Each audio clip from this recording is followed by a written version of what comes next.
ভিড়বে, একজনের দিক থেকে কয়জনা লাগবে? একজনের দিক থেকে কয়জনা লাগবে মানে? বলে হ্যাঁ। আমার ছোটবেলার দিক থেকে তো আমরা মুখ খুলিনি, ওর বাবাও কিছু বলেনি, আমিও কিছু বলিনি। এই কথা কেন বললেন?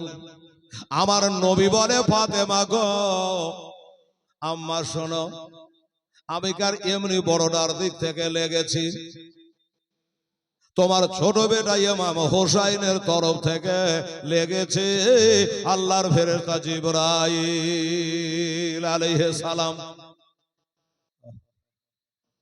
ওটা তোর মা ফাতেমা দেখতে পাচ্ছে না, ওইটা তোর বাবা হযরত আলী দেখতে পাচ্ছেন না? বলে এই ব্যাপার আছে আব্বাকে আমরা জানি না। এই জন্য বাবা ইমাম হোসাইনের দিক থেকে লেগেছেন ফেরেশতাদের সরদার, আর ইমাম হাসানের দিক থেকে লেগেছে তিনি হইলেন নবীদের কমান্ডার। সুবহানাল্লাহ। তাহলে বলুন, যাদের লড়াই আল্লাহ দেখে, আল্লাহর নূরের ফেরেশতারা দেখে। আবার আল্লাহ বলে ইন্নাল্লাহা সামিউন বাসির, ইন্নাল্লাহ আলিমুন খাবির। আমার আল্লাহ সব খবর রাখনে বালা, সব দেখনে বালা, শুননে বালা। আমার আল্লাহ তারাও দেখছেন বাবা, আল্লাহর হুর গেলে মা সবাই দেখছে। আমার আল্লাহ বলে ওই আমার হাবিব দননাথীকে লড়াই করতে তো লাগিয়ে দিয়েছে। শোনো নবী গো, আপনার দননাথী কেউ কাউকে পাছাড়াতে পারে নাই, জমিনে ফেলাতে পারে নাই। আমি আল্লাহ, আমার সাপোর্ট আছে। আপনার দুইটা নাথের সম্মান আমি আল্লাহ আমার কাছে সমান। একবার ডেকে নাও গো তোমার কাছে, জোরে বলে সুবহানাল্লাহ। নবী গো একবার ডেকে নাও গো তোমার দ্বারে, নবী একবার ডেকে নাও গো তোমার দ্বারে। তোমার দ্বারে যেতে আমার মনে চায় বারে বারে, একবার ডেকে নাও গো তোমার দ্বারে। একটু জোরে বলেন না সুবহানাল্লাহ। সুবহানাল্লাহ, সুবহানাল্লাহ, আলহামদুলিল্লাহ। তুমি কত দয়ার নবী, কাঁদিতেছেন ও মাতে ভাবি নাবি গো। আরে উম্মতিদের তরার জন্য কাঁদবেন মহাশারে। একবার ডেকে নাও গো তোমার দ্বারে, নবী একবার ডেকে নাও গো তোমার দ্বারে। ওরে মহাশারে ওই কঠিন দিনে কেউ করাবে না তুমি বিনে নবী গো। আরে গুনাহগার সব দলে দলে আসবে তোমার তারে। একবার ডেকে নাও গো তোমার দেশে, নবী একবার ডেকে নাও গো তোমার দ্বারে।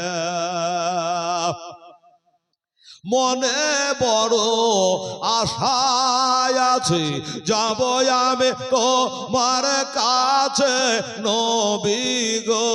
আমার মনে বড় আশায় আছে যাব আমি তোমার কাছে নবী গো। আরে দুঃখ ব্যথা ভুলে গিয়ে থাকিব জীবন ভরে।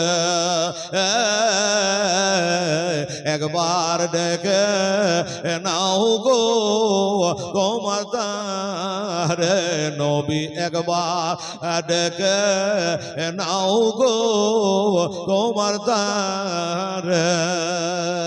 আল্লাহুম্মা সাল্লি আলা سيدنا مولانا محمد وعلى آله سيدنا مولانا মোহাম্মদ সাল্লাল্লাহু আলাইহি ওয়াসাল্লাম। এই বাবার আমার মায়েরা, এ তো একটা হলো।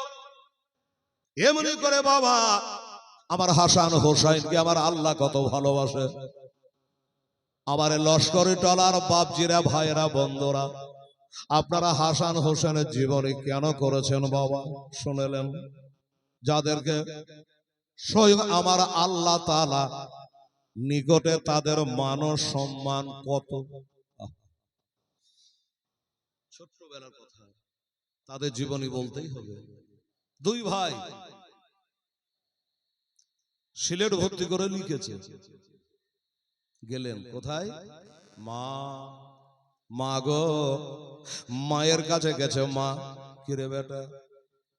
বলে বা আমরা দুই ভাই বসে বসে লেখেছে, ওর লেখা আমি দেখিনি, আমার লেখা ও দেখেনি, পিটাপিটি দুই ভাই। তবে আম্মা গো, এবার খাতাটা কাটিয়ে দাও, কার লেখাটা ভালো কারটা মন্দ একটু ফয়সালা দাও না মা। মা চিন্তায় পড়ে গেল, খোদা এটাও হলো আমার বেটা, এটাও হলো আমার বেটা, এটাও কো পেটে রেখেছে, এটাকে পেটে রেখেছে, এও আমাকে মা বলে ডাকে, এটাও আমাকে মা বলে ডাকে। এক দুগ্ধ পান করিয়ে মানুষ করেছে, এটাকে দুগ্ধ পান করিয়ে মানুষ করেছে, ময়া তো সমান। কিন্তু আল্লাহ আমি পারবো খাতা কাটাতে, কিন্তু মনরে কাটাবো না। আমার এই জন্য কাটাবো না, যদি বলে বেটা হাসান তোরটা ভালো, হোসেন কানবে। আর যদি বলে হোসেন তোর লেখাটা ভালো, হাসান এটা খারাপ, তো উনি কানবে। আমি আমার বেটার কান্না সইতে পারবো না। হাই রে আমার আম্মা ফাতেমা, বেটা দে এর দুঃখ সহিতে পাচ্ছে না রে বাবা।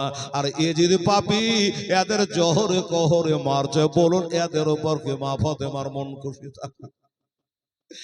আবার আলীর মনটা খুশি থাকবে, আমার নবীর মনটা খুশি থাকবে রে বাবা। ছেলেরা একটু দুঃখ পেলে মা যারে যার হইয়া কাঁদে। আর এ যদি পাপি এমন ঘটনা ঘটিয়ে দিল, সারা জগৎ তাকে ঘৃণা করে। করে কি করে না বাবা? আচ্ছা আপনাদের দেশে এজিদ বলে কোনো আছে, কেউ আছে? নাই। আরে মা বোনেরা, সোনা বোনেরা, এদিকে কান দিবেন, মা কথা বলবেন না। এই দেশের মা বোনেরা খুবই ভালো গো, বসারও ঢং ভালো, শোনারও ঢং ভালো। দেখেন কিভাবে একদম আগে থেকে সাজিয়ে বসে গেছে। কারণ হলো বাবা, অনেকে আগে বসতে চায় না, কেন জানে?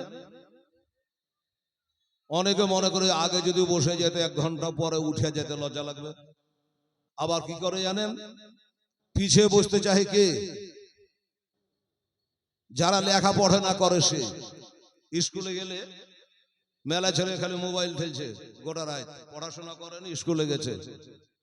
তো ওই ছেলেটা খালি আল্লাহর কাছে দোয়া করে, আল্লাহ সবারই সাথে দেখা হয়, আল্লাহ আমার হেডমাস্টারের চোখে যেন চোখ না পড়ে। একবারে পিচকার বেঞ্চে গিয়া হাই বেঞ্চের তলে মাথা ঢুকিয়ে বসে, মানে মাস্টারের সাথে চোখে চোখ না পড়ে। বাবা তো মা বোন শোনা, পিছে কে বসে? যারা লেখাপড়া করে না তারা। আর যারা লেখাপড়া করে একবারে সিনা টান করে হেডমাস্টারের চোখে চোখে তাহলে ধর আর শুনেলে ফাটাফাট।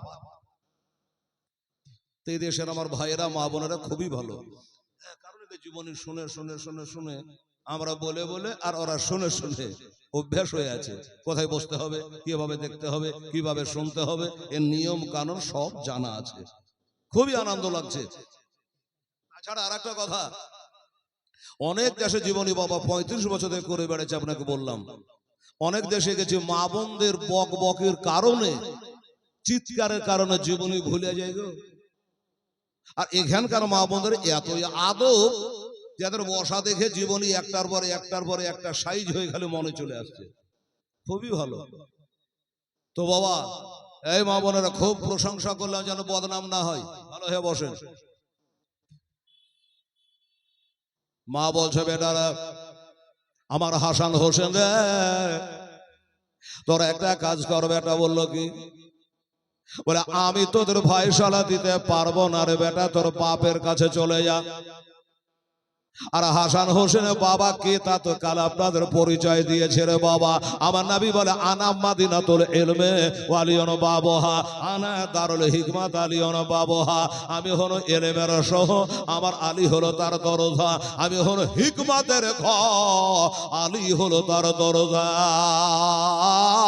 আমার দয়ার নবী মায়ার নবী, যার বাবা উপাধি দিয়েছে, টাইটেল দিয়েছে, তো বেটা কাজ কর, সোজা তোর বাপের কাছে চলে যায়। কারণ তোর বাবার কাছে গেলে ফয়সালা হয়ে যাবে। ঠিক আছে, এই চল রে ভাই যাই। দুই ভাই আবার চলল আব্বা হুজুরের কাছে। আব্বা, আব্বা গো, কি রে বেটা, কি খবর? বলছে আব্বা আমরা এই দুই ভাই একটু সিলেট ভর্তি করে লিখেছি। তোমরা ছোট ছেলে, তো লেখাটা কার কেমন হয়েছে তো বলে দাও। মাকে বলো, তো মা বলে তোর আব্বার কাছে চলে যাও। হ্যাঁ, তোর মা ফয়সালা দিল না? বলে না। আলী বোঝা নিয়ে আছে, কারণ কি? ফাতেমা গো, বেটারা দুঃখ পাবে, কষ্ট পাবে, চোখের পানি ঝরবে, তাই তুমি পারো নাই। আমি যতই বাবুল এলেম হই না কেন, আমি যতই এলেমের দরিয়া হই না কেন, আমারও তো তারা বেটা মুখে মুখে আব্বা আব্বা করে ডাকে। আমি কারটা ভালো বলবো, কারটা মন্দ বলবো, আমি কাকে কাঁদাবো আর কাকে হাসাবো। আলিও বড় টেনশনে পড়ে গেল রে বাবা। জীবনে এটাই আমার হযরত আলীর দরবার থেকে বাবা বিচারটা ঘুরে যাচ্ছে। এর আগে কোনো বিচার ঘুরে যায় না। আমার আলীর দরবারে যত বড় কঠিন কঠিনতম বিচার আসুক না কেন, একটা মিনিট লাগে না বাবা আমার হযরত আলীর ফয়সালা করতে। যারা মোড়লেরা বিচার করে বেড়ান, আমার সর্দারেরা বিচার করে বেড়ান, বাবা টাইম লেগে যায় বিচার করতে, জুড়িতে যেতে, ফয়সালা নিতে, শেষ করতে। কিন্তু হযরত আলীর দরবারে যে কোনো যত কঠিনতম বিচার আসো না কেন বাবা, একটা মিনিট লাগে না তার বিচারের ফয়সালা দিতে। আজকে বেটাদের ফয়সালা দিচ্ছে না। এই যে আমার মা বোনের আছে, তো দুইটা মহিলা ঝগড়া করছে। আর কিছু মা বোন আছে জানেন, রাগ করবেন না, আপনারাকে বলছি না, কিছু মা বোন আছে জানেন, মুখে ধান দিলে চাল হবে, জব দিলে আটা হবে, ভুট্টা দিলে হয়তো ছাতু হয়ে যাবে। এত ঝগড়া করতে জানে। হ্যাঁ, আবার কিছু মা বহিন আছে আল্লাহ আল্লাহ তসবিহ তাহলিল করে, তোবা তাহির করে। আছে না দুনিয়াতে? এক রকমের মানুষ তো নাই বাবা। তো দুইটা মেয়েতে লাগিয়েছে একবারে ঝগড়া, মেঢ়া ঝগড়া লাগিয়ে দিয়েছে। কি নিয়ে জানে ঝগড়া? জমি জায়গা নিয়ে লাই, টাকা পয়সা নিয়ে লাই। আমার মায়েরা রে, ঝগড়াটা হলো একটা বাচ্চা নিয়ে, সন্তান লিয়া, বেটা লিয়া। একটা হলো বেটা, দুটো হলো মা। এবার দুজনের দাবিদার, ওই বলছে যেটা আমার বেটা, ও বলছে আমার বেটা। তো মহা ঝামেলায় পড়া গেল। সারা কোন ভেজালে বনুরে বলবে কি? একটা বেটা দুজনের পেটে কেমন করে থাকে বলেন তো? ঝগড়া থামে না, ঝগড়া থামে না। যেটা অরিজিনাল মা, আসল মা, 10 মাস পেটে করে বহেলিয়া বাড়াইছে, সেই মা বলল বহিলে আমি খানো খাতে ঝগড়া করতে আর রাজি নাই, এক কাম কর। বলল যাক, তোর বেটা তো তোর বেটা, চল হযরত আলীর কাছে বিচার নিয়ে যাব। যেনার রাজধানী হলো কুফা শহরে বাবা, ওনার কাছে বিচার নিয়ে যাব।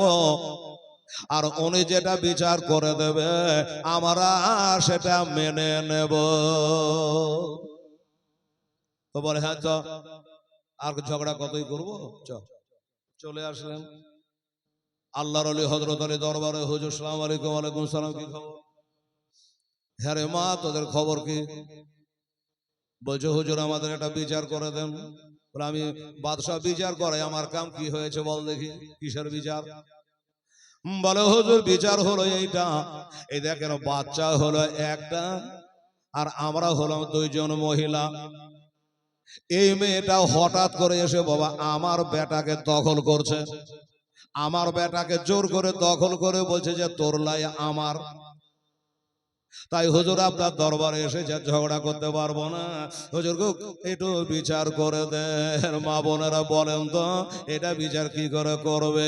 আমার হযরত আলী বলছে, শোনো বাবা, এগুলা বিচার করতে আমার একটা মিনিট টাইম লাগে না, 1 মিনিটে তোদের বিচার এখন ন্যায্য বিচার করে দেবো। তাই তো হুজুর আপনার দরবারে এসেছি, করে দেন। গোলামকে ডাকলে, আব্দুর রহমান। জি হুজুর। ওই ঘরে টাকের উপর আমার তালোয়ার খান রাখা আছে, লিয়াই। তো যেটা আসল মা চমকে উঠেছে, আর যার পেটে ছিল না ওর কোনো ব্যাপারই নেই। তালোয়ার খান লিয়াই। এবার তালোয়ার নিয়ে চলে আসলো। লেন হুজুর তালোয়ার। বলে আমি নেব না, তুই ফয়সালা করে দে। কি করবো হুজুর? বলে মাঝামাঝি কেটে দুজনের কোলে দিয়ে দে, এছাড়া উপায় তো আর নাই। হাফ হাফ করে কেটে যখন দুজনেই বলছে যে আমার, তো হাফ হাফ করে কেটে দুজনের কোলে দিয়ে দে। আর যেমনে বলা, ও বাবা, যেটা নকল মা তার কোনো ব্যাপার নেই। আর যে আসল মা কি বলছে? আসল মা বলছে, হুজুর কাটার দরকার নেই, কাটাকাটি দরকার নেই, ছেলে আমার লেওয়ারি হুজুর দিয়ে দেন, গোটাই দিয়ে দেন। আর ই বলছে, হুজুর আধখান পেলে আধখানে নিব। আমার আলী বললো, বিচার হয়ে গেছে। বিচার হয়ে গেল। কি হলো? বলে তুই হলি নকল, এটা হলো আসল। তোর বেটা যদি হতো তাহলে কাটবার তুই অর্ডার দিতি না, আধখান লিবা তুই আশা করতি না। আসল মা বলছে, হুজুর আমার বেটা হলে আমি একদিন পাবো, কাটাকাটি দরকার নাই। আমার মুসা নবীকে ফেরাউনের ডরে বাবা ভাসিয়েছিল তার মা কাঠের বাসে করে। শুনেছেন যে আল্লাহ আমার যদি বেটা হয়, আমি একদিন আমার বেটা মুসাকে পাবো। পায়েছিল বটে, দুধ পান করিয়েছিল। যাই হোক বাবা, আমার মা বোনেরা এবার চিন্তা করেন বাবা, বলে তুই হলে নকল, আসল মা কখনো হত্যা করার অর্ডার দেবে না। দেখলেন কত বড় বিচার? এমন বিচার মেলাই করেছে। কিন্তু সব বিচার তো বাবা বলা যাবে না, একটাই বলে দিলাম। কিন্তু বাবারে ফায়সালা হয়ে গেল, আসল নকলের বাবা ধরা পড়ে গেল। কিন্তু বাবা নিজের বেটা দুইটার ফায়সালা আর হচ্ছে না। কারটা ভালো বলো, কারটা মন্দ বলো? আলী বলে, বেটা রে তোরা চলে যা, ও আল্লাহ মাকা মালাম তা কুন তালাম ওয়াকানা ফাদলুল্লাহি আলাইকা আযীমা। আল্লাহ তাআলা কোরআনে বলে, নবী গো আপনি যাহা জানতেন না আমি আল্লাহ তাআলা আপনাকে জানিয়েছি। মা কানা ও মায়া কোনের খবর আপনাকে আমি আল্লাহ জানিয়েছি। ও নবী ওই তোর নানা জানের কাছে চলে যা, তোর নানার মতো বড় মাস্টার জগতে আর কেউ নাই রে। আমার আল্লাহ বলে, আর রহমান আল্লামাল কোরআন, ও রহমান जिसने सिखाया अपना हबीब को कुरान। ওরে বেটা তোরা দুই ভাই তোর নানা জানের কাছে চলে যা, তোর নানা তোদের ফয়সালা দিয়ে দেবে। ছেলেরাও হয়রান পেরেশা, মার কাছ থেকে ঘুরে গেল, বাবার কাছ থেকে ফিরে গেল। চল দেখি তাই আবার নানা গো করে দোনো ছেলে নানা জানের কাছে হাজির হয়ে গেছে। ও নানা গো, বলে ভাই কি গাবো? বলে নানা আমাদের ফয়সালা আপনি ছাড়া কেউ করে দেবে না। আমার মা ফয়সালা দিল না, আমার বাবা দিল না, আপনি দয়া করে আর ঘোরাবেন না। কিসের ফয়সালা? বলে আমার লেখাটা ভালো না, আমার ভাইয়েরটা ভালো, এটা ফয়সালা করে দেন। নবীও বুঝে গেছেন যে ওর মা বাপ কেন দেয়নি, ওর মা বাবা কেন ফয়সালা দেয়নি, এটা তাদের জানতে আর বাকি, নবী জানতে বাকি নাই। আমার নবী মুস্তাফা তিনি বলছে, ভাই রে তোদের নাম আল্লাহ চয়েস করে রেখেছে, আল্লাহ তাআলা তোদের ফয়সালা করবে, আমিও দিতে পারবো না। বাবারা, আমার মা বোনেরা, এবার আল্লাহর অর্ডার হয়ে গেল। সাইয়্যিদুল মালায়েকা, এই মুআল্লিমুল মালাক হযরত জিবরাইল আলাইহিস সালাম, তাড়াতাড়ি করে আমার জান্নাত থেকে 60টা মতির দানা নিয়ে নাও, আর 60টা মতির দানা নিয়ে ওদের সিলেটের উপরে গিয়ে ছেড়ে দাও। যার সিলেটে পড়বে 3টা 4টা মন্দ, আর যার সিলেটে পড়বে 4টা 4টা হলো ভালো। সোজা হিসাব, নাম্বার বেশি। আচ্ছা ঠিক আছে, তাই হবে। চলে আসলো বাবা, আল্লাহর অর্ডার হলো। 60টা মতির দানা নিয়ে চলে আসছে। এবার ওই 60টা মতির দানা এসে বাবা যখন ছাড়ছে, এবার দেখছি দুজনের সিলেটে 3টা 3টা করে পড়ে গেছে। জিবরিল জানতে পারে না যে এরকম ঘটনা ঘটে গেছে। 3টা 3টা করে পড়ে গেছে, একটা বাকি থাকে। ওই একটা বাবা বাষ্ট হয়ে গেল, ওই একটা ফেটে গেল। হাফ হাফ করে দুজনের সিলেটে আবার পড়ে গেল। তার মানে হাফ দিয়ে 3.5টা করে হলো, 4টাই ধরে না 3.5টা করেই ধরে। বাবা সমান সমান হয়ে গেল। বাবারে, এটাই বোঝাতে আমার আল্লাহ চাইছে, নবী গো, এই আমার দোস্ত হাবিব মুস্তাফা, আপনার নাতি দয়ের মান ও সম্মান আমি আল্লাহ দুজনেরই সমান। আমার কাছে দুজনেরই সম্মান সমান। তার এনাদের জীবনে শুনবে না তো কার শুনবে বলেন তো? এত সম্মান। যাই হোক বাবা, এমনি করে বাল্যকালের ঘটনা অনেক আছে রে বাবা। আমরা হাসান হোসেনকে কতটা ভালোবাসি, কেমন ভালোবাসি। আমার মা বোনেরা রে, আমার হাসান হোসেনকে শুধু বাবা মক্কাবাসী মদিনাবাসী নয়, সারা জগতের মানুষে নয়, আমার হাসান হোসেনকে বাবা বনের জানোয়ারেরা পর্যন্ত মহব্বত করে। সুবহানাল্লাহ। বনের পশুরা পর্যন্ত বলে। বড় ইমাম হাসান রাদিয়াল্লাহু তাআলা আনহু নবীর কাছে গেছে, ছোট ছোট ঘটনা, বাল্যকালে খেলতে খেলতে চলে গেছে। নানা নানা করে ডাক দিয়েছে, মনটা গলে গেছে। একটা হরিণের বাচ্চা আছে ওখানে। ইমাম হাসান বলছে, নানা গো, ও নানা, হরিণের বাচ্চারা বড় চমৎকার, বড় সুন্দর, দাও না একটু নিয়ে খেলাধুলা করবো। নাতি বলে কথা, আপনাদের নাতি পোতা কেহ নাই? আছে। যদি বলে নানা গো, কালো ছাগল দাও, আমরা পশু বাবরি দিবেন না? নাতি চাইছে, ও বাবারা মায়েরা, আমার নবী বলে, ভাই জ্বালিয়ে লেগে যা। ইমাম হাসানের খুশির বাবা ধরে না, ওই হরিণের বাচ্চাটাকে নিয়ে বাড়ির দিকে রওনা দিয়েছে। আমার হোসেনের সঙ্গে দেখা, বলে ভাই গো, বড় ভাই, এত সুন্দর হরিণের বাচ্চা কোথায় পেলে? বলল, কোথায় পাবো, আমার নানা জান আমাকে দিয়েছে, তুইও যা, তুইও পাবি। তোর তো নানা হয়, আমার যেমন নানা। আচ্ছা ঠিক আছে, তুমি যা, মারলো ঝাড়া তোর নানা গো, নানা গো। এই তো ভেজালে ফেলাবে মনে হয়, হরিণের বাচ্চা চাহাবে। কি হলো রে? বলছে, না আমি কি তোমার নাতি না? আমি কি তোমাকে নানা বলে ডাকি না? আমি কি তোমাকে ভালোবাসি না? এত কথা কেন, কি হয়েছে বল? বলে, না না, আমার বড় ভাইকে একটা এত সুন্দর হরিণের বাচ্চা দিয়েছ গো নানা, তাই তোমার কাছে আমি নাতি হিসাবে দাবি করে আমাকেও একটা হরিণের বাচ্চা দেওয়া লাগবে। নবীর মাথায় হাত, পাবো কোথায়? এক শিকারী এসে দিয়ে গেছিল, ছিল তাই নাতি চাইলে দিয়ে দিলাম। আর তো নাই। আমার হোসেনের চোখ দিয়া পানি, যখন হোসেনের চোখ দিয়া পানি, এই মা বোনেরা, হোসেনের চোখের পানি সহিতে পারেন। বনের এক হরিণ একটা বাচ্চা নিয়ে বাবা নবীর কাছে এসে, আসসালামু আলাইকা ইয়া রাসূলুল্লাহ, আসসালামু আলাইকা হাবিবাল্লাহ, বলে নবীকে বাবা সালাম করলো। ওরে হরিণী কি খবর? আমার হরিণের জবান নবী জানতো রে বাবা, উটের জবান নবী জানতেন রে বাবা। হরিণী বলে, কি খবর? বলে, নবী গো, আগে যে হরিণের বাচ্চাটা আপনার কাছে এসেছিল, এটা আমার বুককে খালি করে এক শিকারী শিকার করে এনে আপনার কাছে দিয়েছিল। আমার মনে কোনো কষ্ট হয়নি, জায়গায় উঠতো কাইটা খাইনি, আমার নবীকে দিয়েছে তো ভালোই হলো। কিন্তু নবী গো, ওটা শিকারী শিকার করে এনে দিয়েছিল, আপনার নাতিকে দিয়ে দিয়েছেন।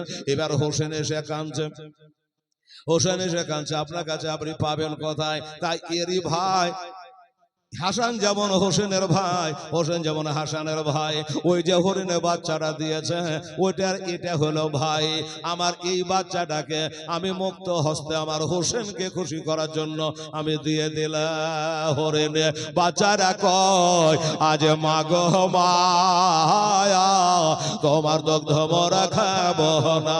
একটু জোরে সুবহানাল্লাহ।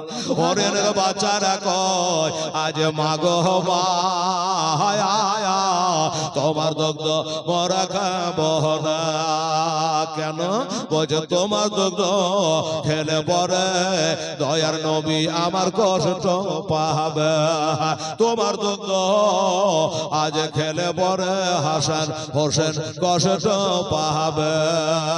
আর নবী আমার কষ্ট পেলে খোদা রাজি হবে না। ওগো তোমার মতো দয়ার হাবিব আর হবে না। তোমার মতো দয়ার নবী আর হবে না। হুজুর আপনাকে ভালোবাসে, আপনার নাতিরাকে ভালোবাসে, আপনার জামাইকে ভালোবাসে, আপনার বেটি ফাতেমাকে ভালোবাসে, হাসান হোসেনকে ভালোবাসে। কেন?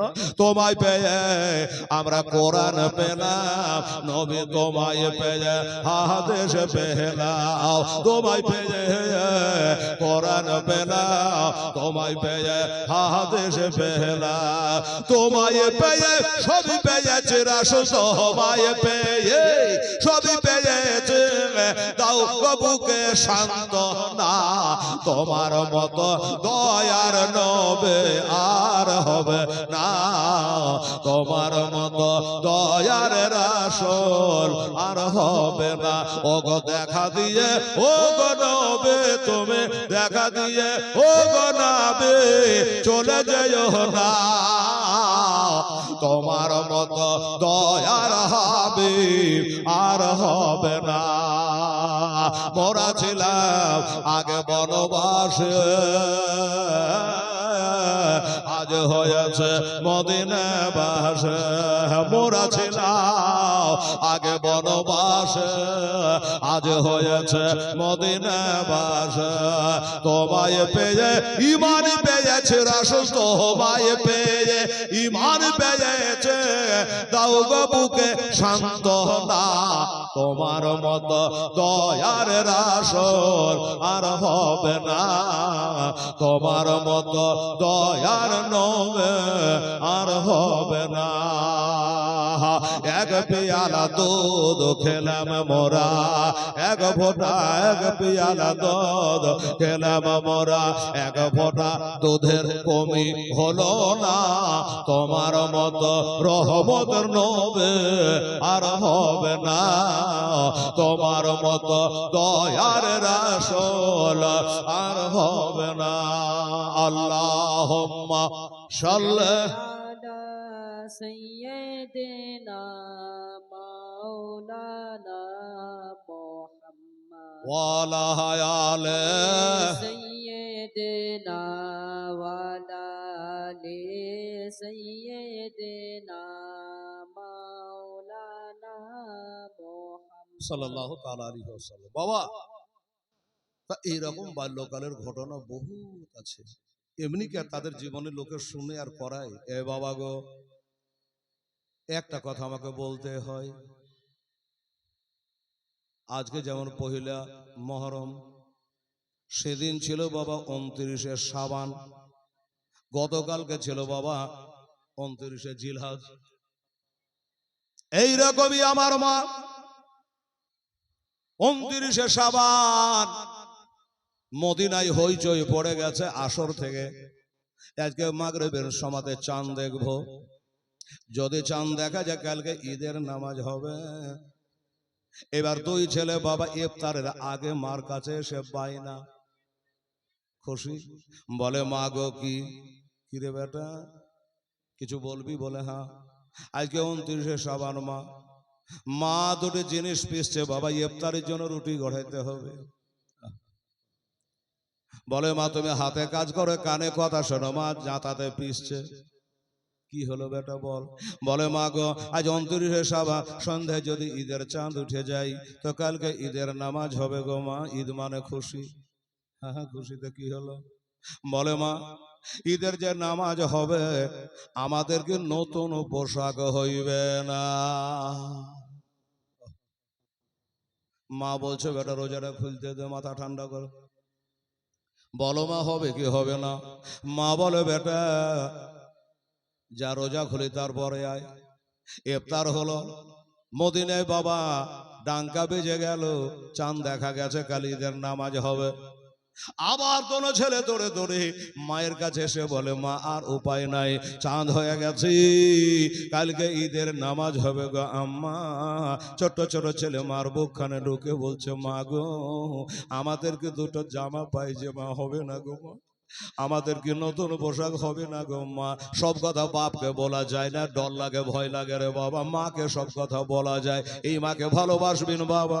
দোনো ছেলেকে বুক করে নিয়ে কপালে চুমা দিয়ে মা প্রতিমা বলছি বেটা রে, ওরে বেটা যা, আমি তোদের জামা পায়জামার ব্যবস্থা হয়ে যাবে, তোদের নতুন জামা পায়জামা হয়ে যাবে।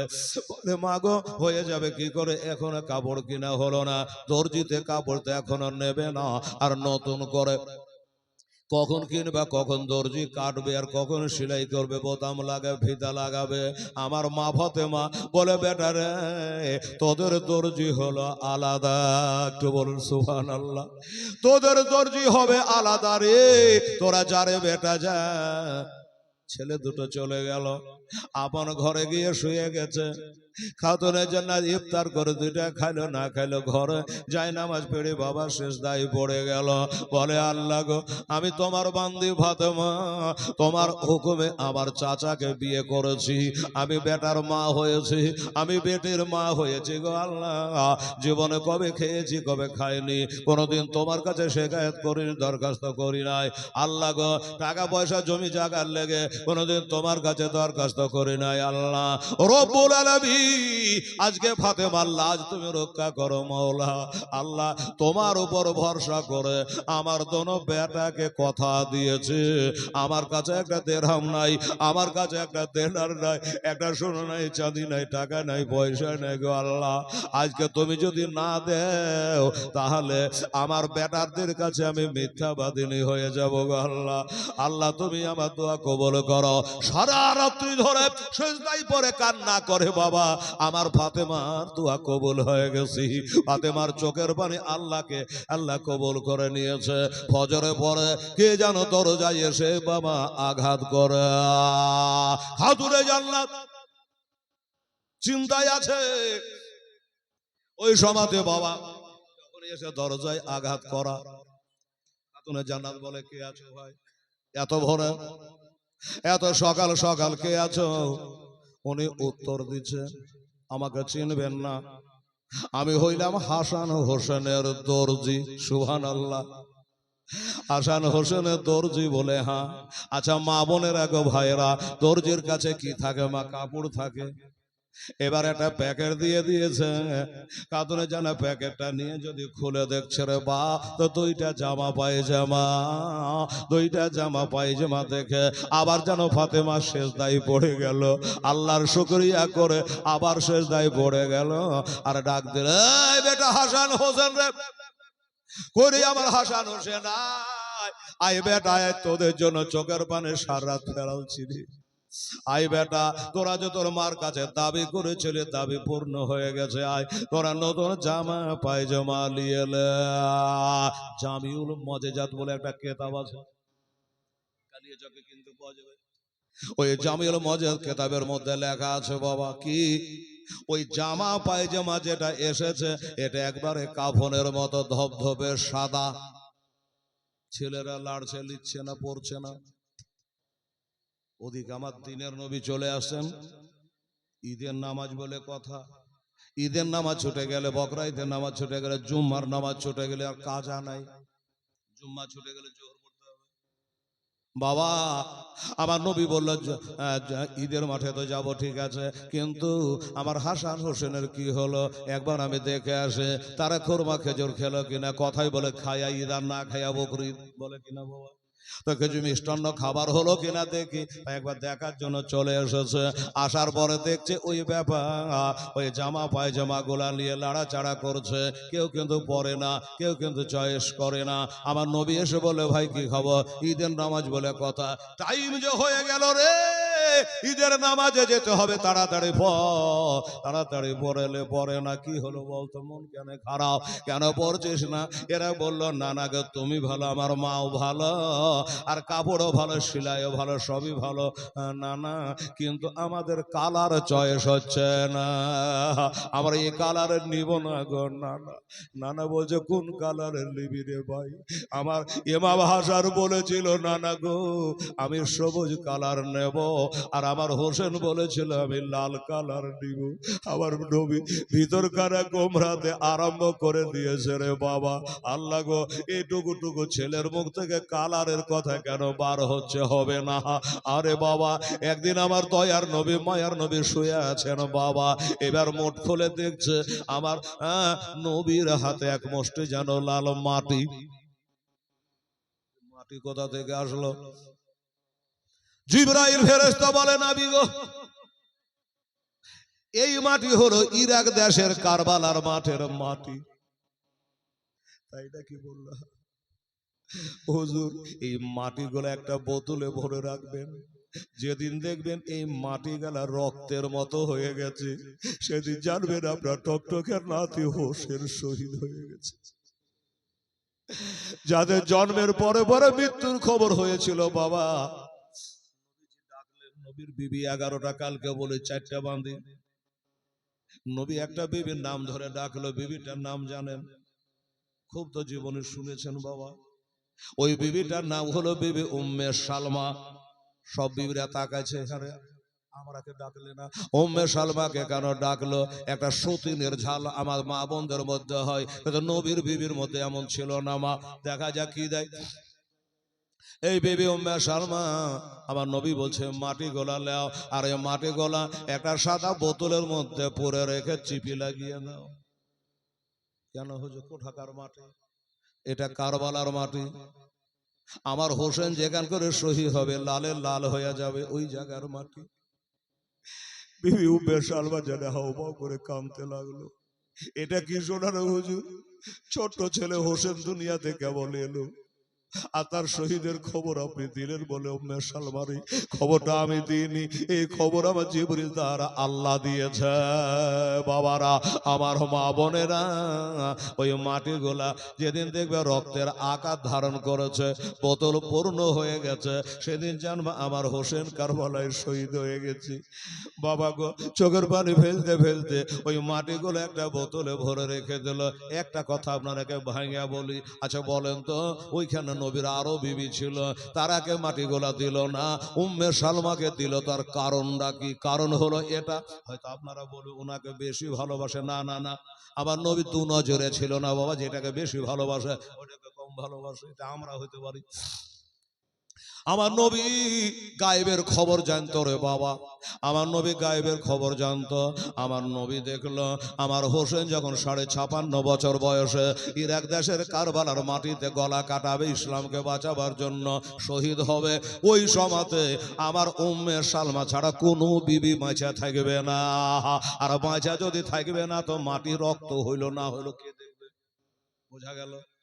এই কারণে ওই বিবিটাকে মাটি গোলা দেওয়া হয়েছিল। ক্লিয়ার হয়ে গেল বাবা?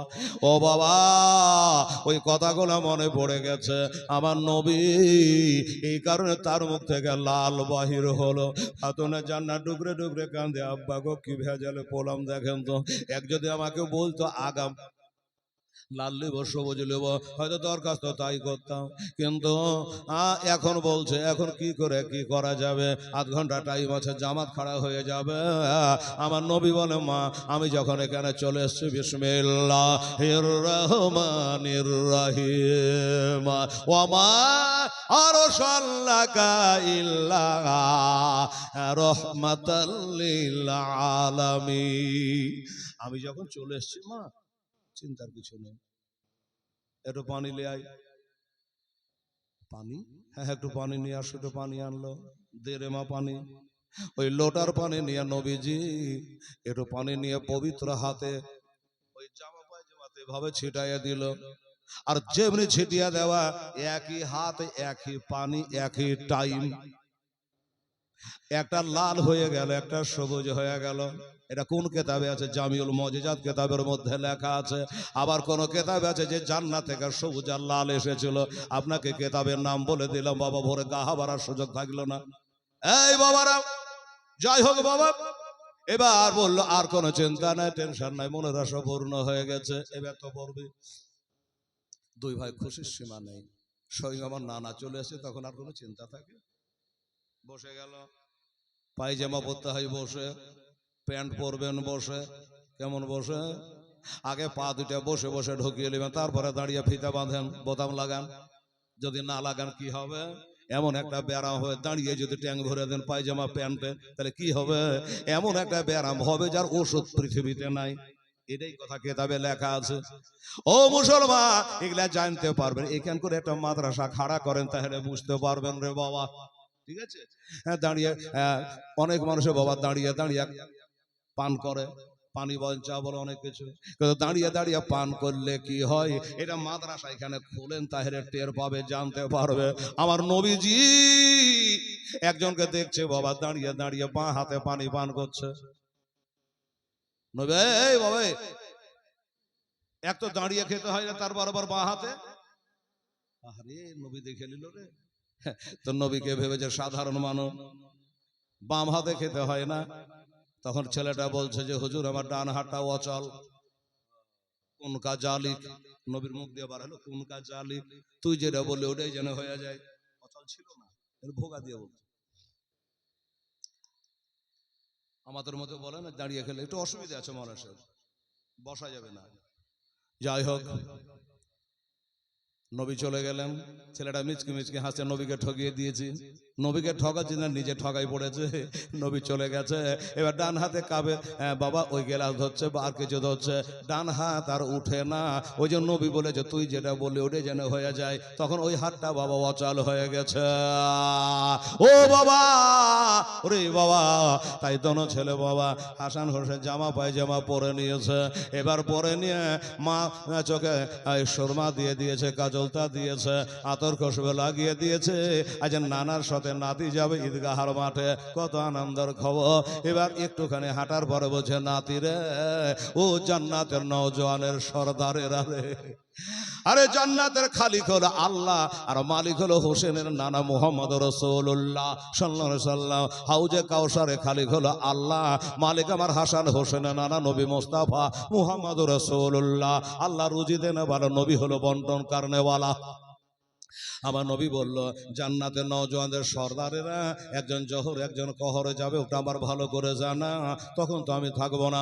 দেখি জান্নাতের পোশাক পরে আমার এই নাতিটাকে আমি হাঁটিয়ে নিয়ে যাব না।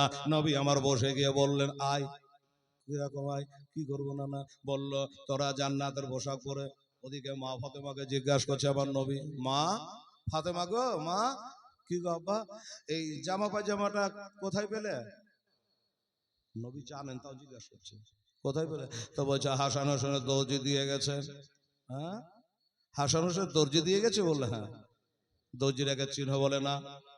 আমার নবী বলল, ওইখানে নবী ছিলেন না, পরে আসলেন, শুনলেন। আমার হাসান হোসেনের আম্মা জান বলছে হাসান হোসেন দর্জি। আমার নবী বলল, মা ওটা দর্জি ছিল না, ওটা ছিল জিবরাইল ফেরেশতা। ওরা ছিল জিবরাইল ফেরেশতা রে মা। আল্লাহর জান্নাত থেকে তোর চোখের পানি কবুল করে আজ দিয়ে গেছে। বুঝে গেলেন? জান্নাতে নওজওয়ানদের সর্দার। তাহলে এবার বলুন, যারা কি এই দুনিয়াতে জান্নাতের জামা পায়জামা আল্লাহ দিয়ে দেয়, এদের কদর বাবা ইজিদিরা করল না। দোনো নাতিকে ঘাড়ে তুলে নিয়ে চলে যাই। কবি বলছে, দুই কাঁধেতে বসে আছে আমার হোসেন হাসা, ধীরে ধীরে চলেন নাবে ঈদগাহার ময়দান, ধীরে ধীরে চলে নাবে ঈদগাহার ময়দান। কাল সকালে ঈদের নামায় হবে মা জননী, এখনো কি নতুন পোশাক কেনা মোদের হয়নি। কাল সকালে ঈদের নামায় হবে মা জননী, এখনো কি নতুন পোশাক কেনা মোদের হয়নি। জান্নাত রানী মা ফতেমা, জান্নাত রানী মা ফতেমা, করোনা বয়ান ধীরে ধীরে চলের নাবে ঈদগাহর ময়দান। দুই কাঁধেতে বসে আছে আমার হোসেন ও হাসান, ধীরে ধীরে চলের নাবে ঈদগাহর ময়দান। পিতা আমার শেরে খোদা মাতা জান্নাত রানী, নানাই আমার কামলে বালা দেখো মাকে মাতানে।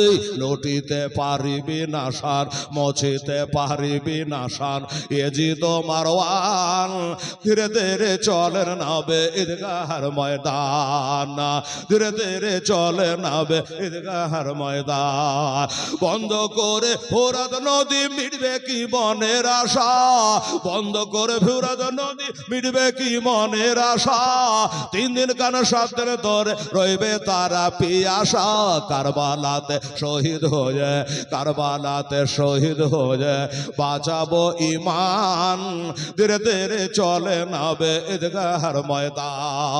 দুই কাঁধেতে বসে আছে আমার হোসেন ও হাসান, ধীরে ধীরে চলে নাবে ঈদগাহর ময়দান, ধীরে ধীরে চলে নাবে ঈদগাহর ময়দান। আল্লাহুম্মা সাল্লি আলা سيدنا মৌলানা মোহাম্মদ ওয়ালা আলে সাইয়্যিদানা ওয়ালা আলে সাইয়্যিদানা মৌলানা মোহাম্মদ সাল্লাল্লাহু তাআলা আলাইহি ওয়াসাল্লাম। যাই হোক বাবা, এরকম বাল্যকালে জীবনে বহুত আছে বাবা, এত বলা যাবে না, বললে ওদিকে আগানো যাবে না। আমার আম্মা জানেরা রে, আমার ভাইরা বাবারা আব্বা জানেরা, এ হাসান হোসাইন ইমাম হাসান রাদিয়াল্লাহু তাআলা আনহু বড় নাতি, এনাকে টোটাল বাবা 6 বার বিষ দেওয়া হয়েছিল। একটু মনে রাখবেন বাবা, 6 বার, 5 বার বিষ দিয়েছে। যখন বিষ দেওয়া হয় আমার নবীর রওজাতে গিয়ে নবীর রওজা পাকের মাটি মাখে, ওইখানে গড়াগড়ি করে, আর বিষে বাবা কাম করে না, বিষে কোনো কাম করে না। এটা চক্রান্ত সেই মারওয়ানের ছিল, গিরগিট্টির বেটা, ওই মারওয়ানের চক্রান্ত ছিল বাবা। এবার মারওয়ান দেখলো, একটু ভালো করে শুনবে, মারওয়ান দেখলো বারবার বিষ দেওয়ানো হচ্ছে, খেজুরের সঙ্গে মধুর সঙ্গে খাবারের সঙ্গে, বিষে কোনো কাজ করে না। নবীর রওজা পাকে যায় আর বিষটা পানি হয়ে যাচ্ছে। চিন্তা করলো মন রে, মারওয়ান দেখলো একে মদিনার বাইরে কিছুদিনের জন্য পাঠাইতে হবে। বাবা দুষ্ট লোকের মিষ্টি কথা ঘনিয়ে বসে কাছে। বাবা এসে একদিন জুব্বা গায়ে দিয়া পাগড়ি লাগিয়ে এ মারওয়ান এসে ইমাম হাসানকে বলছে, হুজুর হাজার হলো আপনি নবীর নাতি গো, আপনাকে বারবার করে বিষ দেওয়া হচ্ছে, আপনাকে বারবার করে বিষ দেওয়া হচ্ছে, আর আপনি নবীর রওজা পাকে যাচ্ছেন, বিষ পানি হয়ে যাচ্ছে। এমন হতে পারে যদি কোনোদিন নবীর রওজা পাকে যেতে না পারেন, পৌঁছাতে না পারেন, কড়া বিষ দিয়ে দেয়, ওই বিষ পান করলে আপনি যে মারা যাবেন, শহীদ হয়ে যাবে, তখন আমরা নবীর বড় নাতিকে পাবো কোথায়? এজন্য মনে কিছু করবেন না, একটা কথা বলছি, মানতে গেলে মানেন, না মানবেন তো না মানবে। এত বদমাশ চক্রান্ত মিষ্টি মিষ্টি করে এ মারওয়ান বলে এক কাম করে, সেটা হলো আপনি এখান থেকে কিছুদিনের জন্য একটু বাইরে চলে যান, আর ওই বাইরে গিয়ে গা ঢাকা দিই যেন আপনাকে বিষ দিতে না পারে। আমার মা বোনেরা, ও ভাইরা, বাবারা দেখলো যে লোকটা যেই হোক কথা তো ভালোই বলছে, বারবার করে বিষ দিচ্ছে। আমি আমার নানা রওজা পাকে চলে যাচ্ছে, বিষটা পানি হয়ে যাচ্ছে। ইমাম হোসেনকে ডাকলো, মার পেটের ভাই কোথায় গেলে পাই? হোসেন রে, ও ভাই হোসেন আয় একবার কাছে আয়। কাছে কাছে আসলো, বলল হোসেন আমি কিছুদিনের জন্য একটু বাইরে চলে গেলাম, আমার নানা জানের মুরিদ সব দেশে কম বেশি আছে, কোথা কম আছে কিছু বেশি আছে, আমি চলে গেলাম মুসালনগর বলে একটা জায়গা, ওইখানে গিয়ে কিছুদিন আমি থাকবো, আমার নানার ভক্ত সেখানে অনেক আছে। ছোট ভাই বললো ঠিক আছে যান, যান কোনো আপত্তি নাই। মজ্জার সবাই কেরাম বেড়াদার নিয়েছিলাম, এবার মুসালনগরে চলে গেল। ওইখানকার মানুষেরা বললো আহারে যারাকে জিয়াফত করে পাওয়া যায় না, যারাকে দাওয়াত করে পাওয়া যায় না, আজকে বিনা বলাতে আমাদের দেশে এসেছে। সবাই তো নবীকে মাননেওয়ালা, পাঁচ পাঞ্জাতনকে মাননেওয়ালা, সবাই বলে হুজুর একটু আমার বাড়ি চলেন। ও বলছে হুজুর একটু আমার বাড়ি চলেন। আমাদের নবী যখন মক্কা থেকে হিজরত করে বাবা মদিনায় যায়, তো মদিনার লোকেরা নবীকে পাওয়ার জন্য সবাই বাড়িতে বিছানা লাগিয়ে দিয়েছে। আমার নবীকে পাওয়ার জন্য সবাই বলছে বাবা আমার বাড়ি হুজুর একটু চলেন। আমার নবী দেখলো আমি একটা নবী, আমাকে সবাই ডাকছে কার বাড়ি যাবর, কার বাড়ি ছাড়বো। বাবা যদি একটা পাকা বাড়িতে চলে যেতে বলবে যে নজর ভাল্লাই, গরিবের বাড়ি গেল না, বলবে কিনা? বাবা আমার নবী বলল বাবা রে শোন, তোরা রাগ করিস না, আমাকে সবাই ডাকছিস, আমি একটা মানুষ কজন আর বাড়ি যাব? আমি যে উটটার উপরে চেপে আছি, এই যে উটের নাকিলটা আমি ছেড়ে দিলাম, আমার উট যার বাড়ির সামনে বসে যাবে নবী আমি ওখানে নামে যাব। দোষ লাগবে তো উটের, লাগা আমার নাই।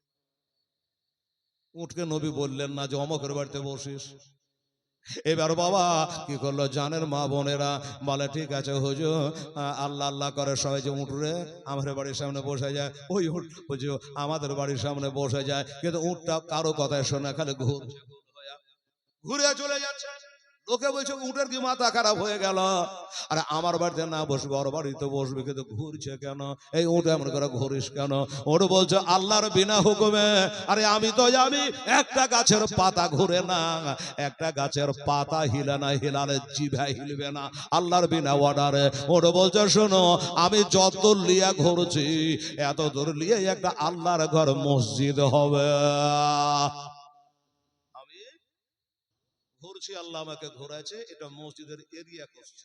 এই যে আপনারা মাদ্রাসার এরিয়া কষে রেখেছেন, মাটি ফেলে রেখেছেন, দূর থেকে বুঝতে পারছি এটা মাদ্রাসার এখান থেকে জায়গা, এরিয়া কষে রেখেছে। আমার মা বোনের আগো, আমার ভাইরা আব্বা জানেরা, সুবহানাল্লাহ সুবহানাল্লাহ।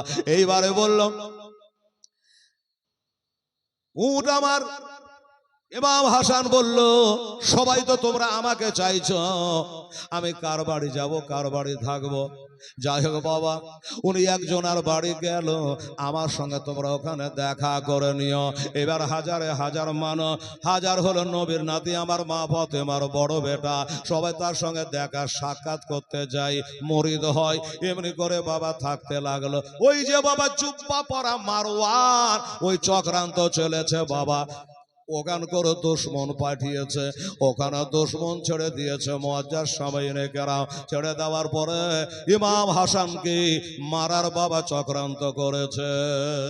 কিন্তু যে লোকটা মারবে চিন্তা করছে ফাঁকা পাওয়া যায় না। সব সময় লোক, একটা পীর সাহেব যদি আপনাদের দেশে আসে, তার পিছনে 10টা-20টা লোক থাকে, এমপি এমএলএ আসে তাদের পিছনে বাবা বডিগার্ড থাকে, মারা অত সহজ নয়। বাবা রে চিন্তা করলো কি করে কি করা যায়। এই লোক গলার মতো আমাকে একদিন টুপি টাপা পরে নামাজ পড়তে হবে, মুরিদ হতে হবে। আমার ইমাম হাসান রাদিয়াল্লাহু তাআলা আনহু বসে আছেন বাবা, ওই দেশের বাবা জুমার মসজিদে নামাজ পড়তে গেছি। এবার নামাজ পড়া হলো, নামাজ চলছে, লোকজন নামাজ পড়ে চলে গেল। মসজিদের পাশে একটা লোক কেবল বসে আছে। একটা লোক যখন বসে আছে, যে লোকটা ওনাকে মারবে ওনার কাছে অস্ত্র আছে বাবা, এবার মারবে, কিন্তু চিন্তা করলো এখানে নয়, আমি আগে একটু মুরিদ হয়ে যাই। ইমাম হাসান রাদিয়াল্লাহু তাআলার কাছে হাঁটুতে হাঁটু লাগিয়ে বাবা বসে গেল। বসে বলে হুজুর আমি খুবই গুনাহগার পাপী, আমাকে একটু দয়া করে আপনি মুরিদ করলেন, আপনি নবীর নাতি, একটু আমাকে মুরিদ করলেন, এই জন্য আপনার কাছে এসেছি। এখন কার মনে কি আছে কে বলবে বলেন তো?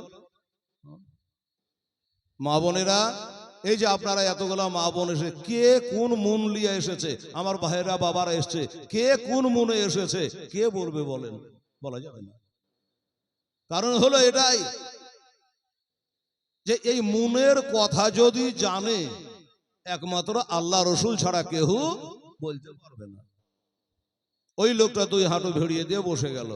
আমার ইমাম হাসান তোবা তাহির করিয়ে লোকটাকে মরিদ করে নিল। ঠিক আছে, মরিদ করে নিয়ে ঠিক আছে হুজুর তাহলে আমি এখন আসি, পরে আবার আসবো, চলে গেল। মরিদ যখন হয়ে গেছে, এবার কাছে কাছে ভিড়াভিড়ি করলে আর কেউ আমাকে সন্দেহ করবে না। যেই লোকটা মসজিদে বসেছিল, এই লোকটা জিজ্ঞাসা করছে, হুজুর ওই লোকটা কি বলছিল আপনাকে? আমি তো মসজিদের এক কর্নারে ছিলাম। কি বলছিল আপনাকে? বলে সে বলছিল আমি গুনাহগার পাপী, আপনি হলেন নবীর নাতি, আমাকে একটু মরিদ করলেন। বলে হুজুর দিয়ে মরিদ করলেন? বলে হ্যাঁ। হুজুর গো, আপনার ভুল আমি ধরিনি, একটা কথা বলছিলাম কি, ওই লোকটা তাকানেটা ভাল লাগছিল না, একটু বেয়াদব বেয়াদব মনে হয়েছিল লোকটাকে। একবারে আপনার হাঁটুতে হাঁটু ঠেকিয়ে বসছে, এত বেয়াদব। হুজুর আমার সন্দেহ হয় এ লোকটা মুরিদ হতে আসেনি গো, এ লোকটা আপনার জান নিতে এসেছিল। হুজুর জোরে বলে সুবহানাল্লাহ। আপনার জান নিতে এসেছিল হুজুর। আমার বড় সন্দেহ হয়, ভালো মানুষের ভালো ধারণা। আমার ইমাম হাসান বলে বাবা, মানুষকে ভালোবাসতে শিখো, এটাই মহান ধর্ম রে। ওই লোকটা যতক্ষণ না অন্যায় করবে, অন্যায়কারী বলা যাবে না। ঠিক আছে হুজুর, মাফ করবেন। তবে হুজুর আমার মনে 12 থেকে 14 আনা সন্দেহ, এটা আপনার দোস্ত নাই, দুশ্মন আছে, জানের দুশ্মন। ঠিক আছে, এমনি করে চলে গেল বাবা। চলে যাওয়ার পরে 2-4 দিন এইভাবে আসা যাওয়া করে, সুযোগ পাই না, মারার সুযোগ পাই না, সবসময় লোকজন আছেই। একদিনকার ঘটনা বাবা, জায়নামাজে বসে আছেন, বেটা ছেলেরা নামাজ পড়ে, ডান পাটাকে খাড়া করে, মায়েরা বাঁদিকে দুপা বিছিয়ে দেয়, অমনি করে বসে আছে। আর যে লোকটা আঘাত করবে, হুজুরকে মারবে, ওই লোকটা দেখলো একটা লোক কেবল মসজিদে বসে আছে। যে লোকটা বলছিল আমার সন্দেহ হয়, ওই লোকটা মসজিদে বসে আছে রে মা। আর এই দুশ্মনটা মারওয়ানের লোক একবার ডানে দেখে, একবার বামে দেখে, একবার পিছনে দেখে, যে মারিয়া দৌড়া পালাইতে পারবো কি পারবো না, ফের ধরা পড়ে না যায়। এবার বাবা আগা পাছা ভাবনা চিন্তা শেষ করে দিয়ে বাবা আঘাত করে দিয়েছে। আর যেমনি আঘাত করে দেওয়া, রক্তে লালে লাল হয়ে গেল বাবা, দিয়ে তো পালিয়ে গেল। ওই লোকটা যে মসজিদে বসেছিল বলে হুজুর আমি বলেছিলাম আমি একটা ছোট মুখে কথা বলবো, আপনি আমার কথাটা মানলেন না। আসলে আপনার কাছে এই হলো ডুপ্লিকেট মুড়ি, আপনার হাঁটুতে হাঁটু ভিড়িয়ে বসেছিল, ওই ব্যক্তি আপনাকে রক্তে লালে লাল করে হুজুর পালিয়ে গেল। কি করা যাবে? লোকটা বলল আমার নবীর নাতি গো, আমার মা ফতেমার বেটা গো, আজ কহবতি করছে গো, আল্লাহ চোখের পানি ধরে রাখা যায় না। চিন্তা করলো ওই লোকটাকে আগে ধরবো, আমার হুজুরের হায়াত যদি থাকে কিছু হবে না, কিন্তু আমার হুজুরকে এখন সুস্থ করতে গেলে ওই লোকটা পালিয়ে যাবে, ধরা পড়বে না। তাড়া করলো বাবা। এবার তাড়া করে বাবা তার কলা ধরে টানতে টানতে নিয়ে আসা হলো। আনার পরে বলে হুজুর এই দেখেন আপনার সেই হাঁটুতে হাঁটু লাগা মুড়িটা, এটাই হলো ডুপ্লিকেট মুড়ি। আপনাকে আগেই বলেছেন হুজুর, আমার কথা শুনলেন না। এই লোকটাই আপনাকে আঘাত করে আপনাকে রক্তাক্ত করে পালিয়ে যাচ্ছিল, ওকে আমি তাড়িয়ে ধরে নিয়ে আসলাম, খালি আপনার হুকুমের অপেক্ষা। এই হুজুর একবার খালি অর্ডার দেন, একবারে গরু জবাই করা করে জবাই করব, একে কচু কাটা করব, একে চাকা চাকা করে কেটে মসজিদে রক্তে লালে লাল করে দেব। হুজুর একটু অর্ডার দেন। আমার ইমাম হাসান বলে বাবা রে, এটা হলো মসজিদ, আমার নানা বলেছে আল মসজিদ বাইতুল্লাহ, মসজিদ হলো আল্লাহ, আল্লাহর ঘরে মানুষ কাটতে হয় না, আল্লাহর ঘরে দুনিয়ার কথা বলতে হয় না। আল্লাহর ঘরে কারো হিংসা করতে হয় না, আল্লাহর ঘরে প্রতিশোধ নিতে হয় না। ওরে বাবা, তোমরা কি জানো না? ওকে ছেড়ে দাও, ছেড়ে দাও। আমার না ইসলাম প্রচার করার জন্য গেছিল তায়েফে। আমার নবী 63 বছরের জীবনে নবীকে জিজ্ঞাসা করা হয়, নবী গো, আপনার 63 বছরের জীবনে সব থেকে আপনার কষ্ট হয়েছিল কোথায়? আমার নবী ঝাড়া করে কেঁদে বলে, বাবারা, ওই আমার ভক্তরা, সাহাবারা, আমার 63 বছরের জীবনে আমি সব থেকে কষ্ট পেয়েছিলাম ওই দেশটার নাম হলো তায়েফ। আহা, নবীকে রক্তে লালে লাল করে দিয়েছিল। ফেরেশতারা এসে বলে, হুজুর, কে তোমরা? হুজুর, আমরা ফেরেশতা। কোন ফেরেশতা? বলে, পাহাড়ের ফেরেশতা। কি খবর? বলে, নবী গো, আপনার কহবতী দেখে থাকতে পারিনি, আপনাকে এমন করে যুবকেরা পাথর মেরেছে, একবার খালি অর্ডার দেয় বড় বড় পাহাড় গালা তুলে তাইফের উপরে চাপিয়ে দেবে। নবী বলছেন, বসে পড়ো, বসে পড়ো। পাহাড় চাপাইতে হবে না, মারতে হবে না, আমি বদলা নিতে আসিনি, আমি যে রহমতুল লিল আলামে। আচ্ছা ঠিক আছে। আর এক দল এসে বলেছিল, নবী গো, আপনি বলে অর্ডার দে, আমরা সমুদ্রের ফেরেশতা, পানিগুলো তাইফে ঢুকিয়ে সবকে ডুবিয়ে মেরে দেব। আমার নবী বলে, আমি ডুবাইতে আসি, যারা ডুবে যায় তারাকে বাঁচাবার জন্য আমি নবী হয়ে দুনিয়াতে এসেছি।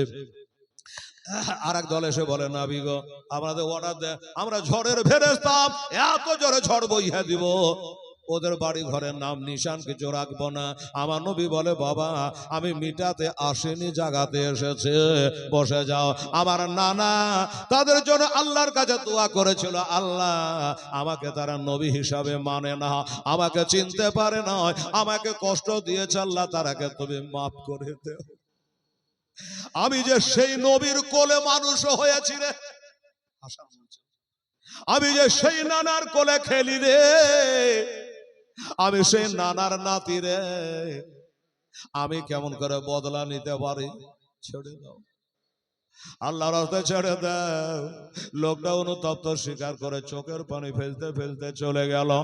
আর আমার ইমাম হাসান রাদিয়াল্লাহু তাআলা কে বলে, হুজুর, আপনার যে যে রক্তাক্ত অবস্থায় এই মসজিদে তো আর থাকা যাবে না। একটা ভক্ত, একটা মুরিদ ওনাকে ওখান থেকে তুলে নিয়ে নিজের বাসাতে নিয়ে বিছানা করে দিল। হুজুর থাকেন, এই অবস্থায় যাওয়া যাবে না, আপনি এইখানে থাকেন। থাকতে লাগলেন। এত ব্যথা, এত ব্যথা, রাত দিন ঘুম নাই, ঘুম নাই। আমার মা বোনেরা গো, একটা রোগীর যারা সেবা করে তারাও কম রোগী হয় না মা। তাছাড়া নবীর নাতি বলে কথা, আমার মা ফাতেমার বেটা বলে কথা, আলীর বেটা বলে কথা, বাড়ির লোকগুলাকে ঘুমাইতে পারে না। বাবারে, এমনি করে কয়েকটা রাত্রি কেটে গেল। একদিনকার ঘটনা হচ্ছে, বাবা শুনুন, আমার মা বোনেরা, একদিন রাতের বেলা আমার ইমাম হাসান জানে একটু নিন চলে গেছে, ঘুম চলে গেছে। বাড়ির মানুষগুলো মনে করলো হুজুরের মনে হয় ব্যথা কমে গেছে, এই জন্য হয়তো একটু ঘুমটা লেগেছে, আমরা একটু ঘুমিয়ে নি। তারা একটু ঘুমিয়ে গেছে। আর হঠাৎ করে ইমাম হাসানের ঘুম আসেনি গো। আবার আল্লাহ তার মার সাথে দেখা করাবার জন্য একটু ঘুম দিয়ে দিয়েছে, একটু ঘুম দিয়ে দিয়েছে বাবার চোখে। আমার ইমাম হাসান ঘুমিয়ে গেছে, আর ঘুমের ঘুরে স্বপ্ন যোগে যেন মাকে দেখতে পাচ্ছি, মাকে দেখতে পাচ্ছি। মা গায়ে হাত বোলাচ্ছে, বেটা হাসান রে, তোর কষ্টে ছেড়ে আমি কবরে থাকতে পারবো না রে বেটা।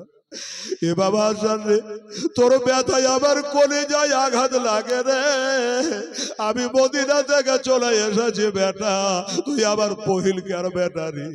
ওরে এ বাবা হাসান রে, ওই মারওয়ারে চক্রান্তে পড়ে বেটা, ওই মদিনা থেকে তোর আশাটা ঠিক হয়নি বেটা। যেটা হয়ে যাবার হয়ে গেছে, আমি তোর মা হিসাবে বলতে এসেছি রে বেটা। তাড়াতাড়ি করে কারো দ্বারা তোর ছোট ভাই, আমার ছোট বেটা ইমাম হুসাইনকে তো ডেকে বেটা, আর ইমাম হুসাইনকে ডেকে পাঠিয়ে, বেটারে তোর ভাইয়ের সাথে মদিনায় চলে যা, এটাই হলো তোর মায়ের আদেশ। বাস কথা বলতে বলতে অমনি জানে মা কোথায় গায়েব হয়ে গেল, মা জানে কোথায় হারিয়ে গেল। ইমাম হাসান রাদিয়াল্লাহু তাআলা আনহু স্বপ্ন ভেঙে গেল, আর অমনি জানে মা বলে চিৎকার করে উঠলো।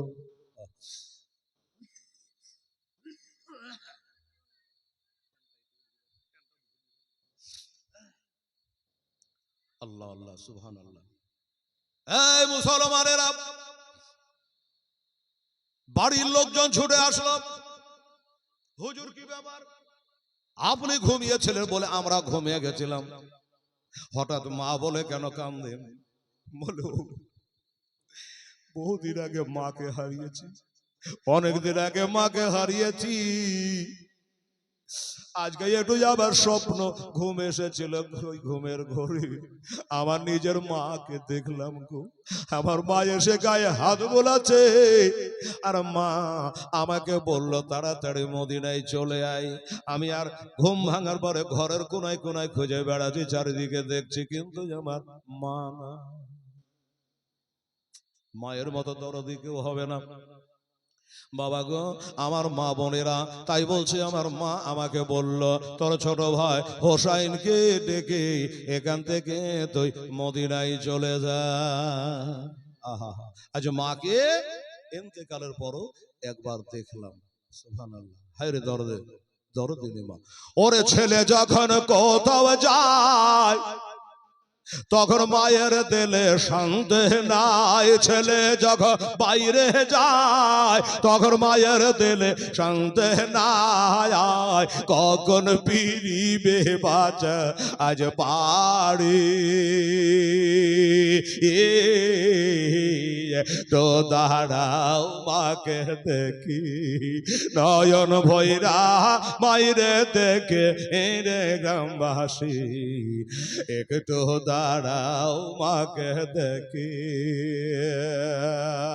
ওরে মা যদি যাই গো মরে, কে ডাকবে আর বেটা বলে? মা যদি যাই গো চলে, কে ডাকবে আর যাদো বলে? কে বলিবে খেয়েছ না কে খাবি কি, একটু দাঁড়াও মাইরে দেখি, নয়ন ভৈরা মাইরে দেখে রে গ্রামবাসী, একটু দাঁড়াও মাইরে দেখি।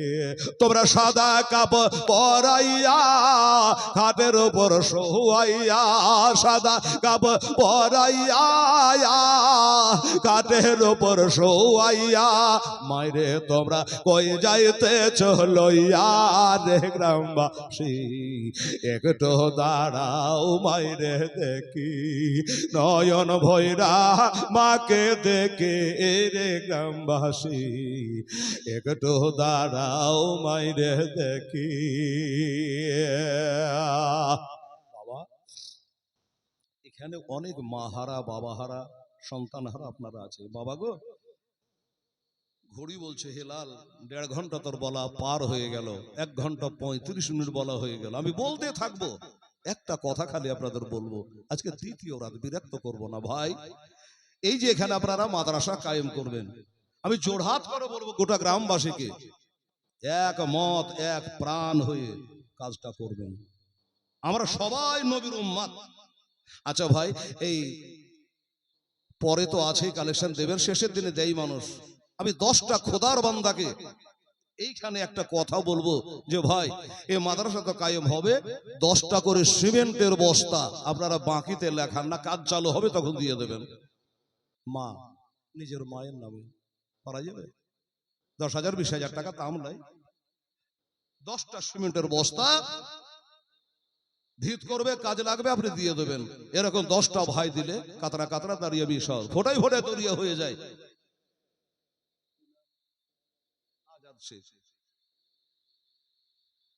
আজাদ শেখ, ওইখানে খাতা কলম আছে নাকি অফিসে?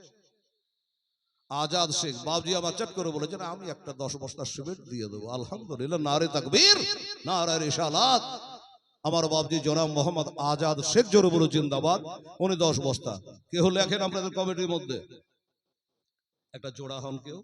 বাবু হাত তোলেন, ফট করে বল, দেরি করলে হবে না, আমাকে জীবনী শেষ করতে অনেক কথা বলার আছে, গোটে কারবালা বাকি আছে, দুঃখের বয়ান বাকি আছে। মা গো সোনামণিরা, আজকে আমার হাসানের কাফন দাফন শেষ করব, সভা সমাপ্তি হবে ইনশাআল্লাহ। তো খালি একটা ঝলক, কোনো ভাই যদি পারেন, আর অফিসে যারা বসে আছেন আপনারাকে বলি খাতা কলম তাহলে এখানে আসেন, ধরে বসলে হবে না দাদা। হ্যাঁ আছে বাবা, কোনো একটা ভাই আমার, দাদা আমার, একটু জোড়া হওয়ার জন্য হাত তোলেন তো আল্লাহর রহমতে আল্লাহ আপনাকে দেওয়ার তৌফিক দান করবে। মাকে যদি ভালোবাসে সে মায়ের নামে দেখেন নাম বলেন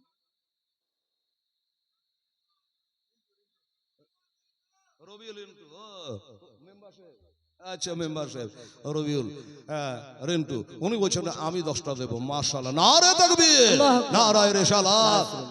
আবার রিন্টু সাহেব উর্ফে রবিউল ইসলাম মেম্বার সাহেব জিন্দাবাদ, উনি বলছেন আমি 10টা দেবো। একটু এদিকে দেখবেন তো, হাত তুলে, আমি তো সবাই চিনি না, নতুন এসেছি। 2টা হলো, আর একটা কি আছে ভাই? অন্তত 5টা বলুন, বলুন আল্লাহর রহমতে ইনশাআল্লাহ। হাত তোলেন, দেখেন ভাইজান এদিকে দেখেন, একটু কেউ হাত তোলেন। হ্যাঁ, নাহলে 4টা একটু ঘুরিয়ে এলেন। ভাই একটা হাত তোলেন তো আল্লাহর রবে, যে হাত ছাড়বেন ওই হাতে ক্যান্সার হবে না, ওই হাত ঝিনঝিন করবে না, ওই হাতে ব্যারাম হবে না। বলুন একটু লম্বা করে। আর লাইট গালা এত উঁচা করে দিয়েছে মানুষের মুখ চিন্তা